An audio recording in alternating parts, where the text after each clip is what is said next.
Hello and welcome back to another Roblox Draw Space speed paint video. I understand I've made like 4 of these, but these are like surprisingly more fun than I thought they would be, and you guys seem to like them as well. While you're watching this video, leave a comment down below. Do you guys want to see more of these types of like manga panel recreations from Jujutsu Kaisen? I've also been lightly considering maybe doing studies on the Jujutsu Kaisen manga covers themselves. I know there's a lot of cool manga covers that Jujutsu Kaisen has, so I've been kind of lightly considering that too if you'd want to see that. And maybe we can like actually start using some color in these speed paints. After this video has been uploaded, I'll probably make a poll as well. And maybe you might want to see manga panel studies from a different anime/manga series in general.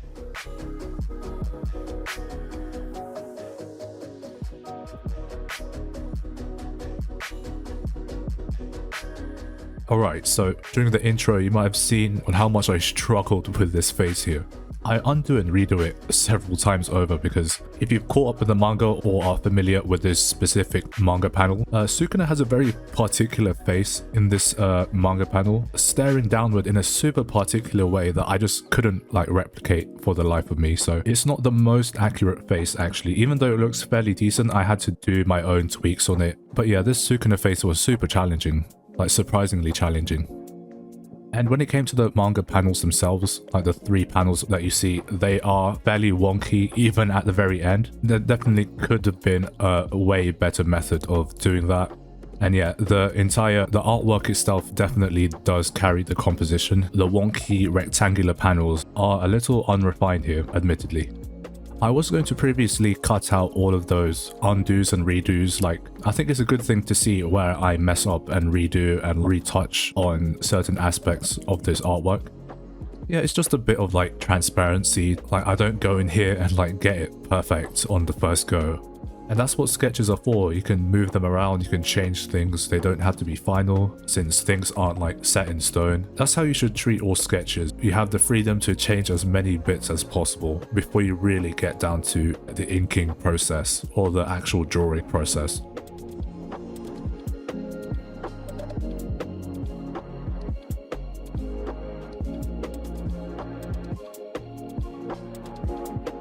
When you get down to the inking process right now, like I mentioned before, it's not the most accurate compared to the manga panel itself. I was quite conflicted if I wanted to stick with this face that I kind of made my own interpretation of, or like really try to get that 1-to-1-ish look from the manga panel reference. But yeah, in the end, I did stick with my interpretation of the face. Yeah, it's just I couldn't do it. I don't understand why I couldn't. It was a really conflicting choice at the time.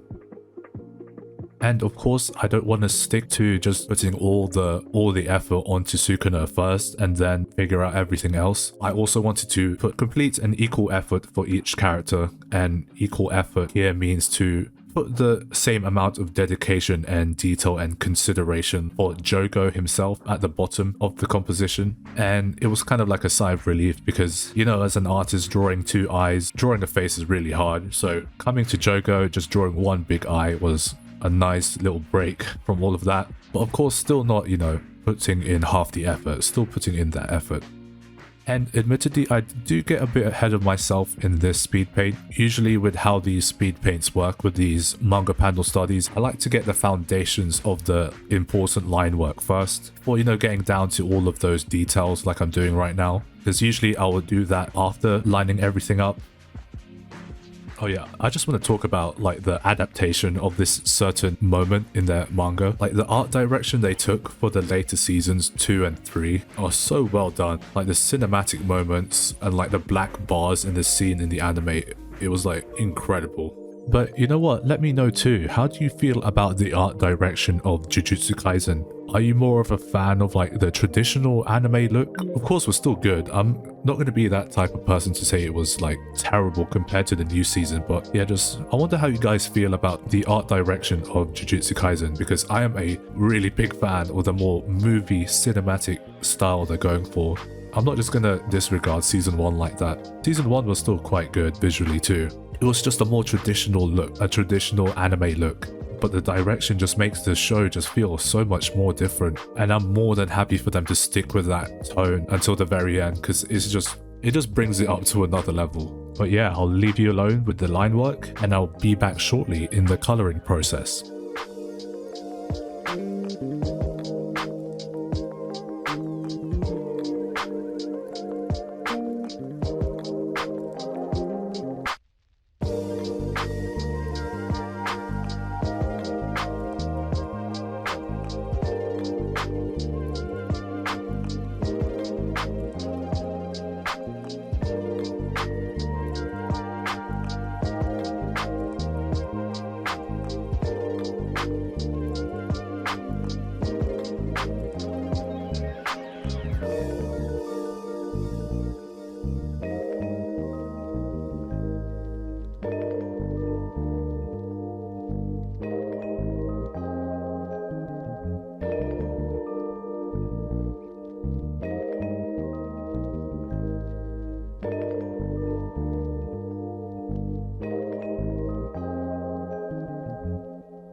Right, so if you're familiar or if you're unfamiliar, I'm just going to explain it anyway. When it comes to coloring, especially with just black and white manga panels, I like to put a pink layer underneath, and that's because there's just a lot of the use of the color black in these manga panels, like a lot of solid black. And if you've watched my previous Draw Space videos, you know that I like to do this just to separate out the elements, like separate coloring from the line work, because I could have easily used the color black for all of these pink layers, but it's just a nice way to separate things visually, because there is that tool that I like to mention in Draw Space where you can just replace all the colors with a different one. There's also this fun technique that I like to do here, because the background was a lot of fine little details with like these flames going everywhere, and just using a big brush and just lightly blobbing the shapes of the flames and then going in with a thinner brush for that detail, it just sells the illusion really well that I put in all those like hatching work into the fire. And I started getting that uneasy feeling again about these backgrounds when it came to these really high detailed manga panel studies. I was scared again that I was just going to run out of Roblox parts. So I think I mentioned before that you can't really paint infinitely in these types of Roblox games. You have a 200,000 Roblox part cap, and I didn't expect to be going into the 100,000s with this one. And I think it's down to that one tool. I think I use it. It's like a spray can tool, but you can do like different patterns with it. And I use it to replicate the screen tone effect. And I guess as a warning, if you're going on Draw Space to use the spray can tool with these like different patterns, they do take up more paint than the usual regular paint itself. So that's just like a mild warning for you. And I used a lot of it here. Yeah, you'll see me start using those screen tones like very soon in a few seconds. And that actually may have been the reason why this save file was corrupting more than others. And it's because I used like a ton of that pattern spray can tool. So again, be warned when you're saving and using a bunch of this spray can tool pattern thingy on Draw Space.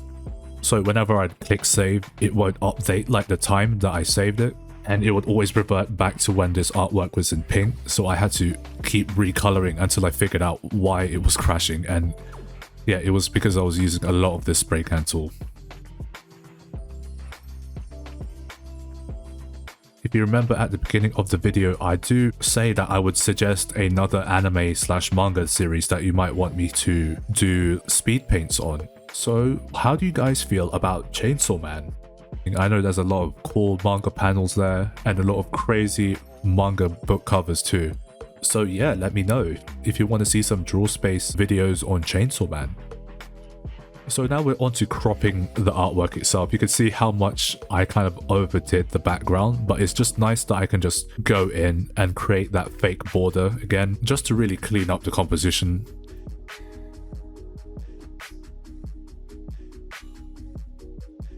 And there you have it, the Jogo and Sukuna face-off. Again, another very fun manga panel study. The next video I recommend watching is the Sukuna versus Gojo domain clash on the screen now. I don't know how I pulled that one off specifically, but go watch it for yourself. So remember to leave a like, comment, and subscribe if you want, and I'll see you guys next time.